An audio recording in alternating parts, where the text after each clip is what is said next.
boys and girls, and welcome to Arsenal TV. This is my post-match review of the Arsenal and Doncaster game. I've actually wrote up my review. So I've actually wrote it up. So I'll take you through it and what I wrote. So let's see. Let me just get it up. I'll read as I'm reading through it. I will actually give you like some pointers and my thoughts on that. Okay, here is my review. Even though Arsene Wenger made a complete change to the Arsenal starting 11 from the weekend draw away to Chelsea in the Premier League, he was still not willing to take too many chances in the Carabao Cup game at home to Doncaster. Now, the lineup, as I said, was completely different to what we had in the Europa League and plus the Chelsea game as well. So we knew that there would only be about 3 starting 11 players. We knew that anyway.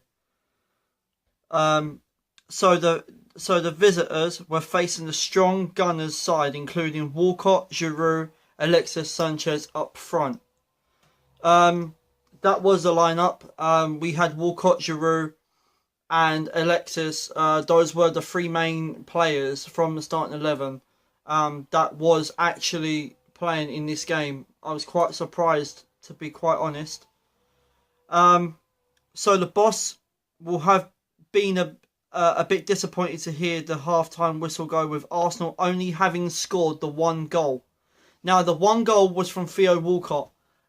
It was a cross from Alexis Sanchez over the top, and then Walcott took the chance and scored the goal. It was a great finish. It was a very, very great finish. But it was a brilliant ball from Alexis Sanchez as well. I did personally think that Walcott could have done better last night than he did, even though he scored that second goal. That first goal. Yeah, it was a lovely run, touch and finish from Theo Walcott to latch onto a perfect weighted long ball over the top from Alexis. Yeah, as I said, it was a very, very good goal. It was a very, very good goal. A great pass from Alexis Sanchez as well. There is literally nothing about that goal that I could have complained with. Alexis, as we know, he's a world-class striker and he's a world-class player. So we pretty much expected that from Arsenal and from Alexis Sanchez as well. Giroud had nearly scored a goal of the season, considering an early one earlier on with a great overhead kick, but it shook the bar. Now, it was a ball. I can't remember who crossed it into him.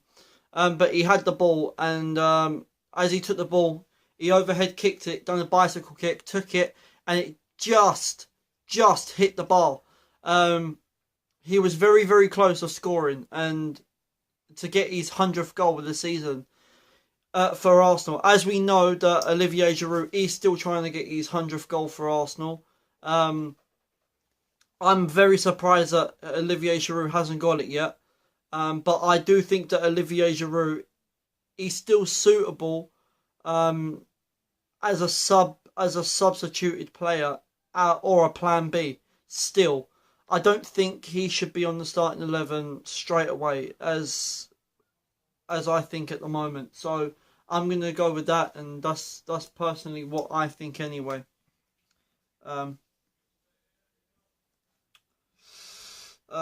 Okay. There were other chances from Arsenal, but despite dominating the first period comfortably, we had not tested the Doncaster keeper nearly enough. We didn't really test the goalkeeper. We didn't really test him that much. Arsenal did dominate the first half, even the final third.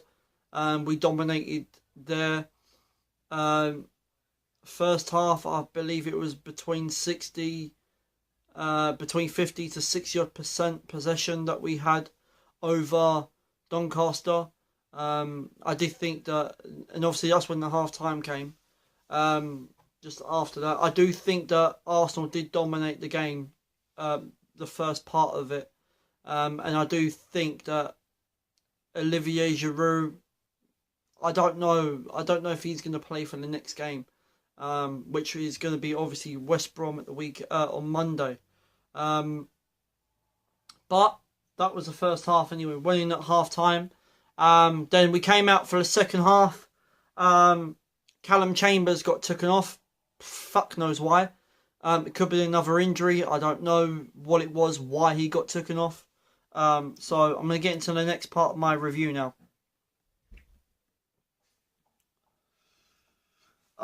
They even had a few half chances of their own and enjoyed a good period just before the break, which we did. So it was far from being done and dusted. Second half was even worse and ended up being a nervy wreck affair, which saw a far few of the chances from the Gunners, but a lot more from the visitors. To be honest, it was a lot more chances for Doncaster. Arsenal in the second half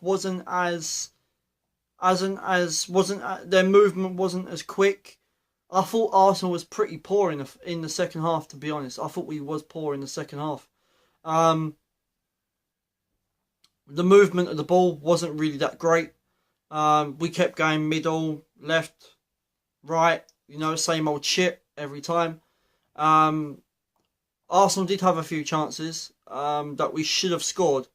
But Doncaster, they dominated the second half. They had a few corners.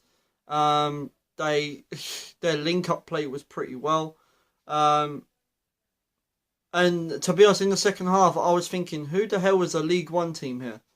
I actually thought that we didn't play to the standard that we should have done. I believe that Arsenal should have been at least 4-5-0. We should have finished the game.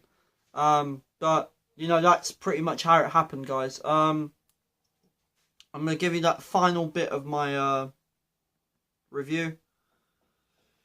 Okay.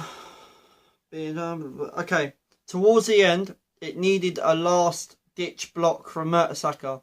And then from the corner, they hit the bar. They did.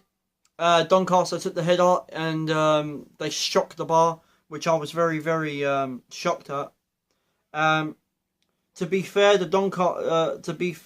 Doncaster, they were a bit unlucky, and this is not the confidence building result we could have done with. But the simple fact is that Arsenal have progressed and will be in the next round of the Cup. So that's my review, guys, that I've wrote up.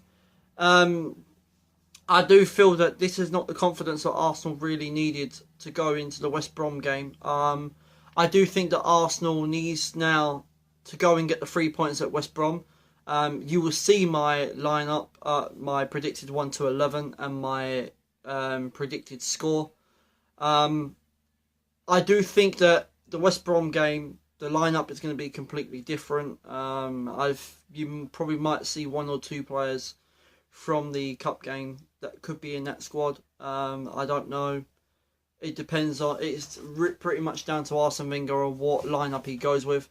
But overall, guys, I think last night's game, as I said, the first half we dominated from minute 1 to 45. Got into the second half. I thought Arsenal was very sloppy. They didn't play as well as they did in the first half. I do think Alexis, he played the whole 90 minutes. Now, we understand why Alexis Sanchez played. He needs minutes underneath his belt. But